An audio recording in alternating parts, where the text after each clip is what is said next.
नमस्कार. Mona cooking and chef सिक्रेटमध्ये आपल्या सर्वांचं स्वागत आहे.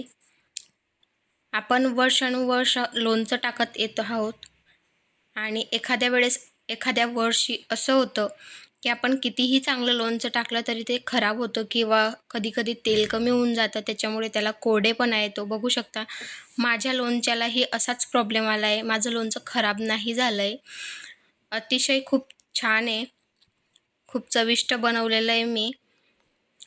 फक्त माझ्या लोणच्याला तेल कमी पडलं आहे आणि तेही आता वर्ष होण्यात आला म्हणून थोडंसं तेल कमी पडलं आणि महिना झाला तेव्हापासून हलवलं गेलं नाही आहे, त्याच्यामुळे ते थोडंसं तेल कमी झालं आहे.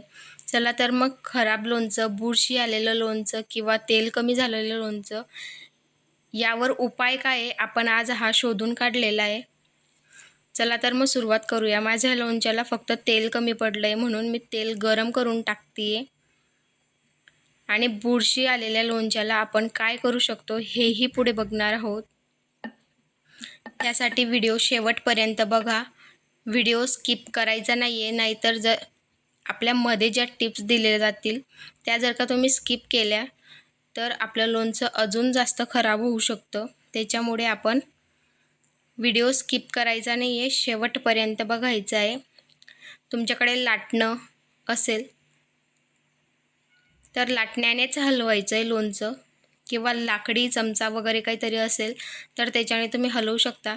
स्टीलच्या चमच्याने हलवायचं नाही आहे. दर महिन्यात आपण एक किंवा दोनदा आपण लोणचं हलवायचं आहे. चला तर मग आता तेल गरम करायला ठेवूया. मी इथे 1 वाटी तेल घेतलेलं आहे. माझ्या लोणच्याच्या जेवढं माझं लोणचं आहे त्याच्या आकारात मी बरोबर 1 वाटी घेतलेलं आहे. तुमचं जर का लोणचं जास्त असेल तर तुम्ही तेल वाढवून घ्या किंवा कमी असेल तर तेल कमी करा.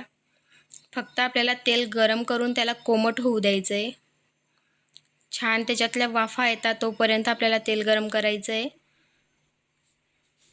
आणि गॅस बंद करून कोमट व्हायला ठेवायचं आहे. आता बघू शकता माझं लोणचं खूप छान आहे. फक्त कुठे कुठे ज्या आपल्या कोळ्या कैरी आहे ती थोडीशी कोरडी झालेली आहे, बाकी सगळं व्यवस्थित आहे म्हणून मी थोडंसं तेल टाकते आहे. आता आपलं तेल कोमट झालेलं आहे. मी सगळं पसरवून टाकून देते त्याच्यात.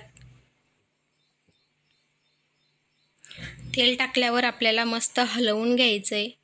तुम्ही या स्टेजला कोरडा चमचा घ्यायचा आहे आणि त्याच्याने हलवून घ्यायचं आहे किंवा तुम्हाला लाटण्याने हलवता येत असेल तर लाटण्याने हलवायचं आहे. लोणच्याच्या जवळ पाण्याचा थेंबही घ्यायचा नाही आहे, नाहीतर लोणचं पटकन खराब होतं. ओले हात किंवा उष्टे हात कधीच लोणच्यात घालायचे नाही आहे, नाहीतर आपलं लोणचं खराब होऊन जातं. पाण्यापासून जेवढं लांब ठेवता येईल तेवढंच लांब ठेवायचं आहे लोणचं, जेणेकरून जास्त काळ टिकतं. बघू शकता तेल टाकून मस्त हलवून घ्यायचं आहे आणि हवेत ठेवायचं आहे लोणचं.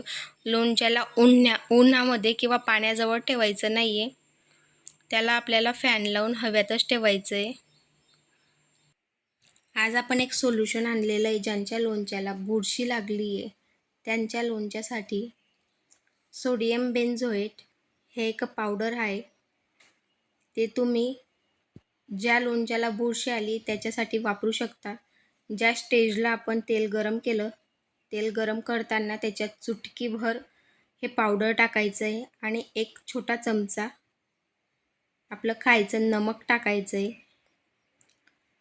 ते सगळं एकत्र करून आपल्याला ज्या वेळेस मी तेल थंड करून लोणच्यात टाकलं त्या स्टेजला आपल्याला सगळं ते सारण थंड करून सोल्युशन लोणच्यात टाकायचं आहे आणि हलवून घ्यायचं आहे आणि तेही फॅनखालीच ठेवायचं आहे. अशा पद्धतीने तुमच्या लोणच्याची बुरशी चालली जाईल. थँक्यू.